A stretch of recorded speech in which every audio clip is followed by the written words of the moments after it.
Hey, this is Sky. Welcome to my YouTube channel. I'm chilling in the shop. Let's get into some biker news. I do this once a month. I love the motorcycle industry. I own a motorcycle shop. If you don't know who I am, my name is Sky. I own Sinister City motorcycles. We've been around for 23, 24 years. We started in Los Angeles. We moved our shop to Daytona Beach. The rest is history. Let's just get into this stuff. First, let's talk a little bit about Jay Leno. Everybody loves Jay Leno. He hasn't been canceled yet, has he? Has Jay Leno been canceled?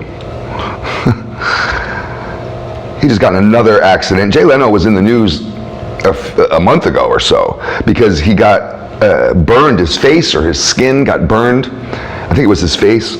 As he was working on a car. It was either something in the car exploded or some gasoline got on him, and then he blew up. But he had some sort of problem recently. Well, now he's having problems again. Poor Jay. The guy's got to be 70, maybe a little older. He's probably my parents' age. So let's talk about what happened. I'll go through a couple quotes. I always like quotes from the actual person rather than a journalist just writing a story. If I grab the camera and turned it and show you the wall up there, I have a whole wall up here of magazine articles that I have had written about me and written about our shop. I do not trust journalists, and I've sat down face to face with journalists as they eagerly take notes and smile and shake your hand and tell you how cool you are, and then you get the fucking article come out, and it's like, what the fuck is this? So let's see what Jay says about himself. According to Leno, this recent accident happened on January 17th while Leno was testing a 1940 Indian motorcycle. Now, it doesn't say what, I scanned through the article, it doesn't say the exact 1940 Indian motorcycle. I would like to know, I'd like to see a picture of it. We'll just have to go on our imagination. Although Jay Leno is no joke, he knows bikes, so I'm sure whichever Indian he had, it was a cool one. Quotation marks. So, I turned down a side street and cut through a parking lot. This is what happened. I turned down a side street and cut through a parking lot. And unbeknownst to me, some guy had a wire strung across the parking lot, but with no flag hanging from it. So, I didn't see it until it was too late. It just clotheslined me. Just hit him across the neck, and boom, knocked me off the bike. The bike kept going, and you know how that works out. You know how after getting burned up, you get that one for free? After that, you're Harrison Ford, crashing airplanes. You just want to keep your head down. So I'm not really sure about the last sentence, what he's talking about there. He did just get in an accident, so he might be on drugs and a little bit loopy. Let's find out what actually happened to him. So he's riding across the parking lot. He got clotheslined by a wire. Sounds pretty crazy. That's never happened to me. He says that was the first accident that he's been in. That's surprising to me. I got knocked off my motorcycle, which he just said. So here's what happened to him. So I've got a broken collarbone. I've got 2 broken ribs. I've got 2 cracked kneecaps. But I'm okay.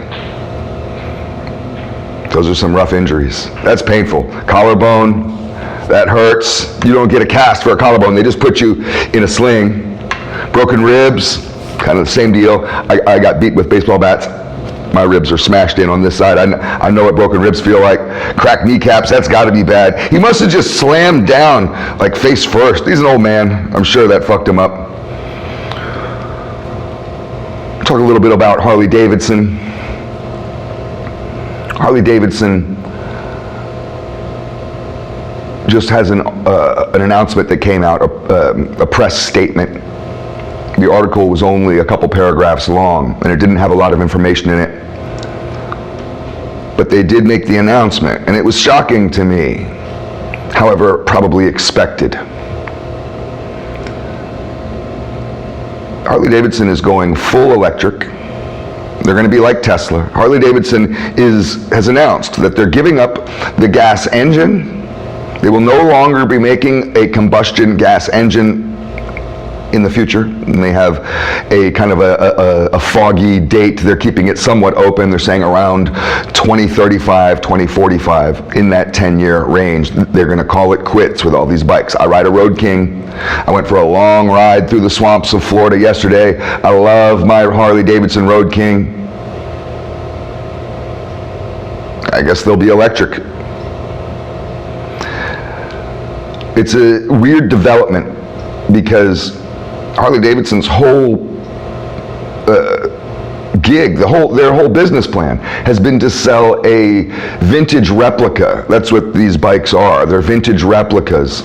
They're replicas of a vintage bike. If you notice that all the Harley Davidsons retain their classic styling, they don't update them much because the customer base, the people that buy Harleys, largely baby boomers, but the people that buy Harleys, they want a vintage looking bike.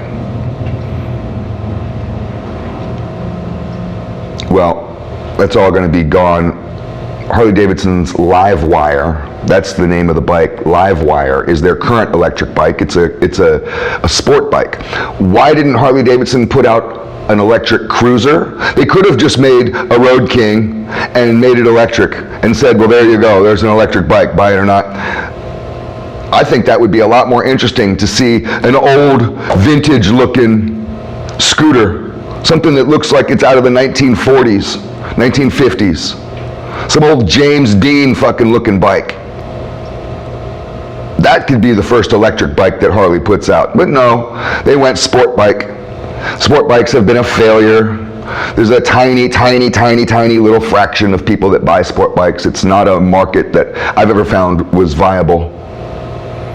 Unfortunately, maybe you old guys are sitting there scratching your heads and you're like, well, Sky, young guys buy sport bikes. Young guys do buy sport bikes, but statistically it's like less than 3% of the overall motorcycle industry is buying these things. Maybe in other countries they're more popular. In America we like cruisers. You can argue the point if you like, if you're a metric guy. I'm sitting next to a Triumph. I like metric bikes. I got a couple other metric bikes sitting over here, a Ducati and a Kawasaki sitting over here. I like metric bikes too, but come on. Harley Davidson is doing this wrong. I think this is a misstep. I feel like Harley Davidson is the Titanic. I really do. There may be a point when they're just some small, irrelevant brand. The last story I wanted to go over, you know I got to hit some 1% news. There was some trouble in California with the Hells Angels. They had four members of the Hells Angels that had been involved in a beating of a guy who was involved in some other club, an under club, a bitch club, whatever you want to call them, puppet club, farm club. So they brought this guy to the clubhouse and beat him up. They caught three of the guys. Three of the dudes cold busted. They're in jail, busted, wrapped up. The fourth guy they just got. So this is the article. This is a press release from the Department of Justice. I'm on their website right now. Hello, FBI. You know, they're probably watching me through my camera.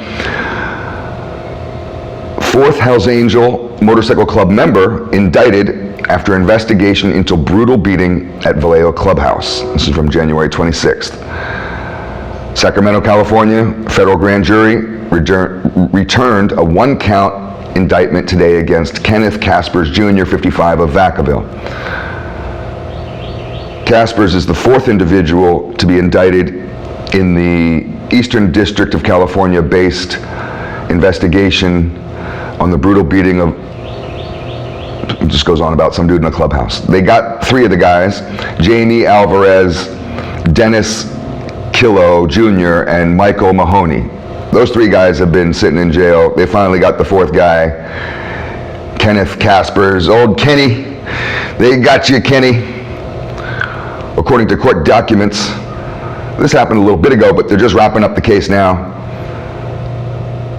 Two different victims, both of whom were members of different motorcycle clubs that are considered puppet clubs or subordinate clubs, were beaten by Caspers, Mahoney, Alvarez, and Killo.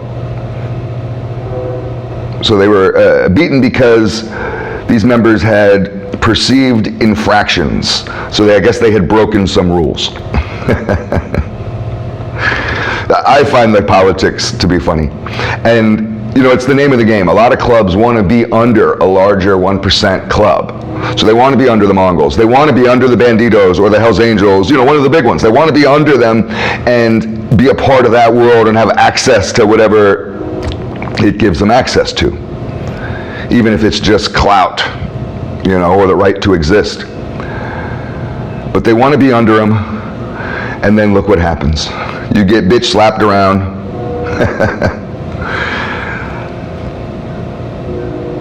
So these guys all had firearms, they got them with drugs, they raided them.